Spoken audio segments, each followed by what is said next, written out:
This is Ian Shapiro, licensed independent social worker supervisor on Huron Hospital's inpatient acute behavior medicine. Ian, how long have you been in the field of adult mental health? About 20 years now. And what different positions have you held in the field? I have worked as a social worker on the inpatient psychiatric unit. I have worked on an assertive community treatment team here in Boston. I have worked as a medical social worker with both children and adults, both here and in Boston, Massachusetts. And I've done some private practice as well. I also have experience working with the clubhouse model. That's a lot of experience there. The topic we're going to be discussing today is probate. So my first question for you is, what does it mean to probate an individual? Essentially, in a psychiatric hospital, it means to involuntarily commit a person to the hospital for treatment for their mental illness. And this is covered under statute 5122 in the Ohio Revised Code, and it's a legal statute, and it is done when a person is alleged to be mentally ill and a risk to themselves or others, and generally it is refusing treatment. It is not often done, but it is done in extreme cases. Why do we probate individuals? We probate individuals, in my experience, to protect them from themselves and to protect others. And when I say that, we are trying to protect them from the consequences of an untreated mental illness that may be an imminent danger to themselves or others because of the impairment to their thought process. What is the role of the social worker during the probate process? Our role here is to sort of interface between the psychiatrist, the nursing staff, and the patient. An affidavit is signed and filled out by a psychiatrist alleging that the person is mentally ill and in need of involuntary commitment. That is notarized and sent to the probate court, which handles these matters. And then a hearing is scheduled. We schedule the hearing, and there are laws around how much time can elapse before a hearing is held. Essentially, it has to be within 5 court days. Sometimes that can end up being up to 7 days, or even longer if there are holidays involved. What happens during a probate hearing? Well, first, the patient and the psychiatrist are given notification that a hearing will take place. The patient and the hospital both have the right to legal counsel, and generally in this hospital and in every probate hearing that I've been involved in here, the mental health board provides an attorney to represent the hospital, and an attorney is also appointed through the probate court to represent the patient or client to see that their rights are protected.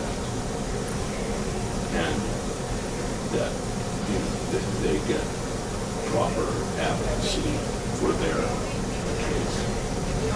So in addition to the lawyers, who else is present during the hearing? During the hearings are generally closed, and my understanding is unless the defendant patient requests an open hearing. Usually at the hearing there's a magistrate, psychiatrist, patient, social worker, attorney for the hospital, attorney for the patient, court reporter, and sometimes one of the nurses from the unit will be there as well. That's generally how it goes. Can family attend? They can if it's felt to be relevant to the case, and in a couple of cases, I believe family has attended. What happens at the conclusion of the probate hearing? Well, sometimes there's an initial hearing, and oftentimes that hearing will be waived, and the person will then need to stay in the hospital until a full hearing is scheduled, or at the initial hearing they may not waive it, but they sort of go over preliminary matters and then determine whether a full hearing is warranted. There's an attempt by the hospital to prove that the individual patient is mentally ill as deemed by the legal system, a danger to himself, herself, or others, and the patient's attorney may try to argue that this is not the case. However, there are times when the patient's attorney is less active in their defense.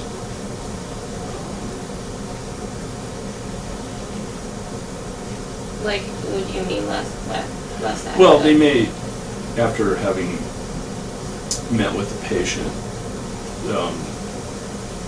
they may believe that the patient is mentally ill, or at that moment not able to present a robust sort of defense, and so they may go to waive the hearing in the hopes that the patient will improve in the interim between an initial hearing and full hearing. Wow. Are there any restrictions placed upon individuals that have been probated? Well, not within the hospital relative to other psychiatric patients. They are on a locked unit. It is a serious matter because there is a loss of liberty in the sense that they are kept on a locked unit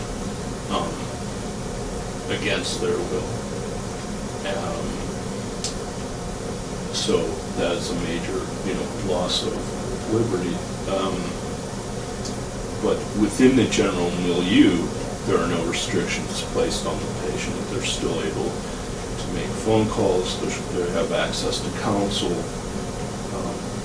and they're treated like any other patient, and they have the same rights that other patients do. So does a 3-day letter still apply in that case? No. They're not allowed to request to be released or anything like that? Often patients when a patient writes a 3-day letter, we have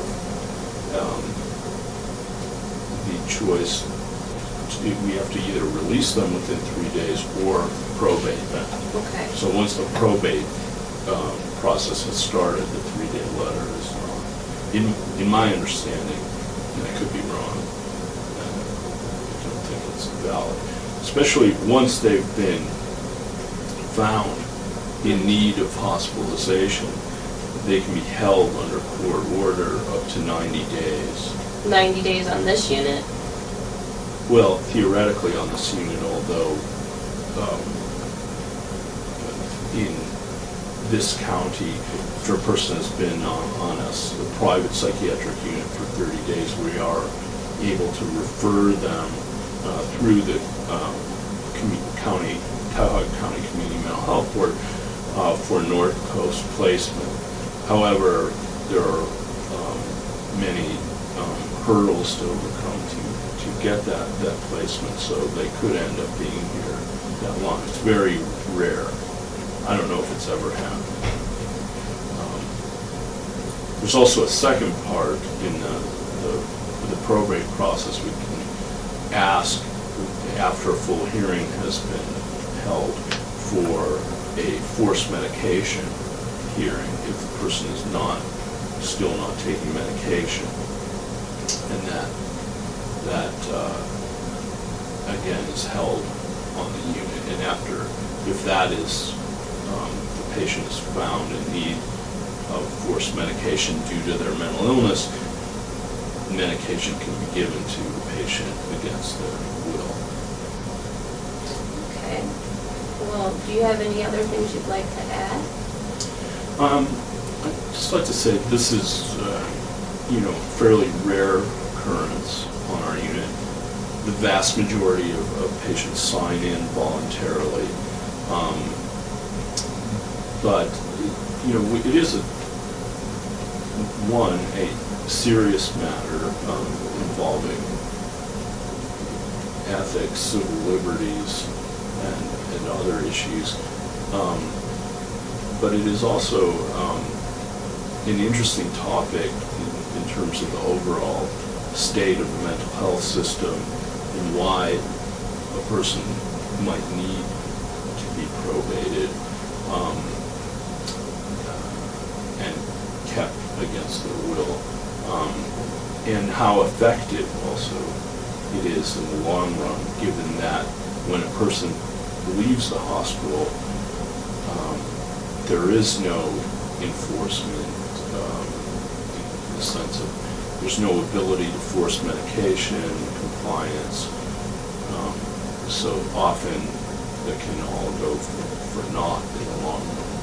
But in the short run, it can be helpful in preventing a person from injuring themselves or others.